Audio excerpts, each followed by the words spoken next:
क्या अमेरिका की company Ford की भारत में हो सकती है वापसी? जेएसडब्ल्यू ग्रुप को अपना तमिलनाडु प्लांट बेचने की डील कैंसिल की, पर क्यों? फोर्ड को ऐसा क्या विचार आया कि डील कैंसिल कर दी? आइए जानते हैं पूरी डिटेल से। इसके लिए वीडियो को लाइक तो बनता है और चैनल को सब्सक्राइब भी।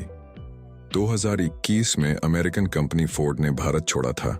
फोर्ड ने भारत को मामूली समझ लिया था, ये उसकी सबसे बड़ी भूल थी। आज भारत दुनिया का तीसरा सबसे बड़ा ऑटोमोबाइल मार्केट बन चुका है। फोर्ड भारत से ये सोच कर गई थी कि भारत से जाने के बाद नए मार्केट में नई प्रगति हासिल होगी, पर यह मानना गलत हुआ।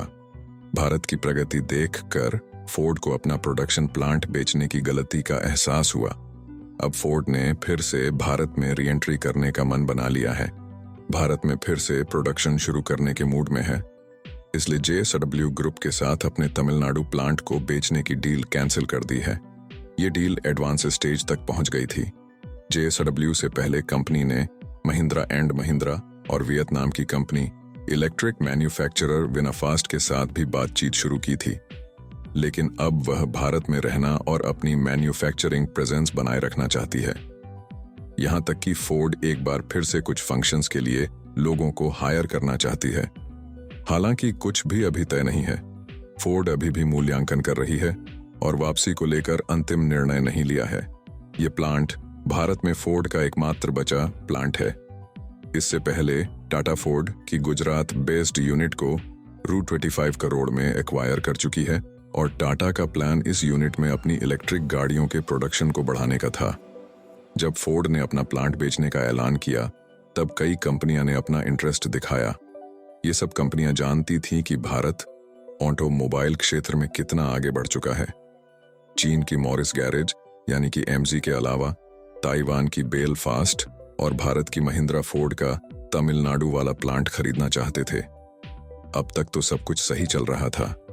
फोर्ड को अभी भी प्लांट बेचना ही था, पर जब भारत की जेएसडब्ल्यू ने प्लांट खरीदना चाहा, तब फोर्ड को एहसास हुआ कि कहीं ना कहीं भूल तो नहीं कर रहे हैं। तब फोर्ड को अपने इस एसेट की वैल्यू समझ आई। अब फोर्ड का मन बदला और ऑफिशियली अनाउंस कर दिया कि इस प्लांट को अब नहीं बेचना चाहते हैं। फोर्ड फिर से भारत में इलेक्ट्रिक गाड़ियां बना सकती है।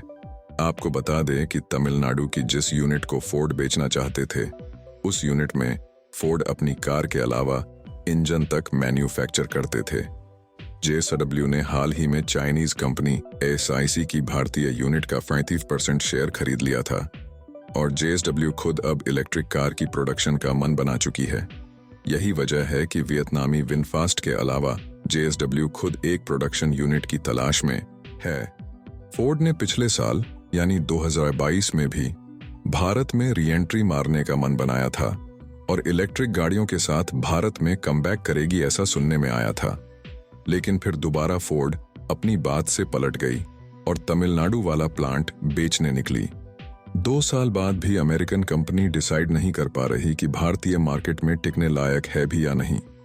जानकारों का मानना है कि फोर्ड ने एक टाइम के बाद अपने कस्टमर्स को बेहतर क्वालिटी और फीचर्स देना बंद कर दिया था और उस दौरान हुंडई, टाटा और मारुति सुजुकी ने कम कीमतों पर बेहतर फीचर देना शुरू कर दिया था, जिसकी वजह से फोर्ड के कस्टमर्स का बेस टूट गया और हुआ यह कि फोर्ड की सेल्स लगातार गिरने लगी थी। पर फोर्ड अब अपनी भूलों से कुछ सीख के प्लांट बेचने का फैसला रद्द कर दिया है। यह बात तो डिसाइड है कि फोर्ड इस प्लान को अपने पास ही रखने वाली है। फोर्ड आगे चलकर इस यूनिट को एक्सपोर्ट मार्केट के लिए इस्तेमाल कर सकती है।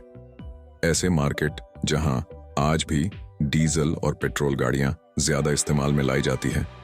फोर्ड से पहले अमेरिकन कंपनी जनरल मोटर्स ने भी 2017 में भारत से एग्जिट कर लिया था। इस साल जनवरी में टाटा मोटर्स ने अपने ईवी प्रोडक्शन बढ़ाने के लिए गुजरात में फोर्ड के सानंद प्लांट का अधिग्रहण किया था। 2021 में फोर्ड ने कोविड-19 महामारी के दौरान घाटे और पैसेंजर व्हीकल की बिक्री में मंदी के बीच भारत में ऑपरेशन बंद करने की घोषणा की थी। इंडियन ईवी सेगमेंट में उछाल ने ग्लोबल ईवी मैन्युफैक्चरर्स को इलेक्ट्रिक और इंटरनल कंबशन इंजन व्हीकल्स के लिए अपनी भारतीय रणनीतियों का पुनर्मूल्यांकन करने के लिए प्रॉम्प्ट किया है। फोर्ड ने भारत में 1935 में महिंद्रा से पार्टनरशिप करके एंट्री की थी। उस वक्त कंपनी का नाम महिंद्रा फोर्ड इंडिया लिमिटेड था। फोर्ड इंडिया ने जुलाई 2018 में 1 मिलियन ग्राहकों के आंकड़ा छुआ था। तब कंपनी के प्रेसिडेंट और मैनेजिंग डायरेक्टर अनुराग मेहरोत्रा ने कहा था कि भारत में 10 लाख ग्राहकों तक पहुंचने पर हमें गर्व हो रहा है। अपने ग्राहकों के विश्वास के लिए हम आर्नी हैं। फोर्ड भारत में फिगो, एस्पायर, इकोस्पोर्ट और एंडेवर जैसी कारें बेचती थी। फोर्ड गुजरात में साणंद और चेन्नई में मरैमलाई प्लांट में अपने व्हीकल्स की मैन्युफैक्चरिंग करती थी। इसमें करीब 4000 कर्मचारी काम करते थे। देश भर में कंपनी के 11,000 से अधिक कर्मचारी थे। दोस्तों, अमेरिका की फोर्ड के बारे में तो बता दिया, अब आपको बताते हैं रशिया के बारे में। युद्ध के माहौल के बीच आने वाले समय में रशिया की कंपनी भारत में इन्वेस्ट करता हुआ दिखेगी, क्योंकि रशिया का एक काफी बड़ा इन्वेस्टमेंट प्लान शुरू हो चुका है और इसके चलते भारत की अब तक की सबसे बड़ी पेट्रोकेमिकल प्लांट सेटअप होने वाली है। भारत और रशिया का यह जॉइंट वेंचर यूरोपियन मार्केट को अंदर तक हिलाने के हिसाब से बनाया गया है और ये ऐसे मार्केट है जहां की पेट्रोकेमिकल इंडस्ट्री को मेनली ऑयल प्रोड्यूसिंग देश और चीन मिलकर चलाते हैं। भारत और रशिया जॉइंट वेंचर में आगे बढ़ेंगे तो पूरा ऑटोमोबाइल मार्केट पूरा का पूरा हिल जाएगा। वैसे भी भारत दुनिया में ऑटोमोबाइल क्षेत्र में तीसरे स्थान पर तो है ही। दोस्तों, अब आपको यह बता दे कि यह इंडोनेशियन जॉइंट वेंचर किस तरह बड़े मार्केट्स में उथल पुथल मचाएगा। पेट्रोकेमिकल्स इंडस्ट्री को मैनली 2 केमिकल्स डोमिनेट करते हैं। ये केमिकल्स हैं पॉलीएथिलीन और पॉलीप्रोपिलीन। इसको ऐसे समझिए कि जितने भी पेट्रोकेमिकल्स का प्रोडक्शन दुनिया भर में होता है, उनमें से 7% पेट्रोकेमिकल्स पॉलीएथिलीन और पॉलीप्रोपिलीन होते हैं। ये वही केमिकल्स हैं जिनसे प्लास्टिक पॉलीथीन प्रोड्यूस होती है। इन दोनों केमिकल्स का प्रोडक्शन दुनिया भर में इतना हो चुका है कि डिमांड से ज्यादा सप्लाई खड़ी हो चुकी है। इसकी वजह से इन दोनों केमिकल्स का प्रॉफिट मार्जिन आज की डेट में काफी कम है और यूरोपियन मार्केट की पेट्रोकेमिकल इंडस्ट्री को मेनली चीन और ऑयल प्रोड्यूसिंग देश डोमिनेट करते हैं। इंडो रशियन जॉइंट वेंचर का मेन पर्पस इसी डोमिनेंस को खत्म करने का है। आपको बता दें कि मुंबई स्थित एक इंडो रशियन डाउनस्ट्रीम तेल कंपनी न्यारा एनर्जी लिमिटेड, जो न्यारा गुजरात की वाडिनार में सेटअप होगा, उन्होंने कहा कि उसके सौर ऊर्जा संयंत्र जो कार्बन उत्सर्जन को कम करेंगे ट्रैक पर हैं।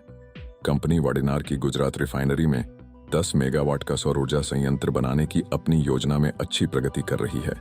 इससे न्यारा को हर साल लगभग 20,000 टन CO2 उत्सर्जन कम करने में मदद मिलेगी। कंपनी गुजरात के वाडिनार में 20 मिलियन टन प्रतिवर्ष की तेल रिफाइनरी संचालित करती है। पूरे देश में इसके 6,100 से अधिक पेट्रोल पंप भी हैं। रिफाइनरी और पाली डिपो सौर संयंत्रों का चालू होना स्वच्छ हरित ऊर्जा स्रोतों की ओर हमारे परिवर्तन की दिशा में एक कदम आगे होगा। यह पावर ग्रिड में नवीकरणीय ऊर्जा की पहुंच बढ़ाने के भारत सरकार के लक्ष्य के अनुरूप है। न्यारा ने अपने वर्धा डिपो महाराष्ट्र में अपना पहला 300 kVA सौर ऊर्जा संयंत्र स्थापित किया। यह संयंत्र सालाना 550 टन CO2 उत्सर्जन कम करता है। कंपनी अपनी वाडिनार रिफाइनरी के पास स्वैच्छिक मैंग्रोव वनीकरण में 175 हेक्टेयर भूमि लगाने में भी कामयाब रही। इसकी योजना 2025 तक इस मैंग्रोव कवर को 20% बढ़ाकर 275 हेक्टेयर करने की है। न्यारा में लगभग 3,000 हैं। पेड़ भी इसकी हरित पट्टी का हिस्सा हैं। कंपनी की योजना अगले 3 वर्षों में इस हरित आवरण को 25% तक बढ़ाने की है। वाडिनार वही जगह है जहां भारत की 7% क्रूड ऑयल रिफाइनिंग होती है। जो लोग नहीं जानते उनको बता दें कि भारत ने 250 मिलियन मीट्रिक टन से ज्यादा क्रूड ऑयल की रिफाइनिंग कैपेसिटी मौजूद है और पूरे एशिया में भारत रिफाइनिंग के मामले में दूसरे नंबर पर आता है।